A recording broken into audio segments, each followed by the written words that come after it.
ফেব্রুয়ারি বুধবার সাধারণ ছুটি। আরো একটা গুড নিউজ হচ্ছে, এটা হচ্ছে শ্রমিক ভাই বোনদের জন্য। অনেক শ্রমিক ভাই বোনরা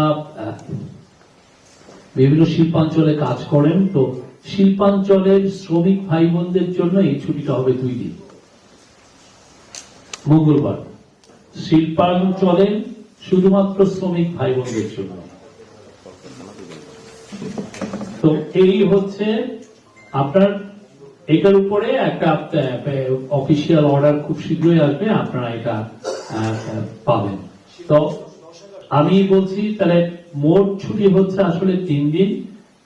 ভোটের দিন ফেব্রুয়ারি 12 পুরোপুরি ছুটি অলরেডি ডিক্লেয়ার করা হয়েছে, আর হচ্ছে ফেব্রুয়ারি 11 বুধবার সাধারণ ছুটি সবার জন্য প্রযোজ্য, আর 10 তারিখ শুধুমাত্র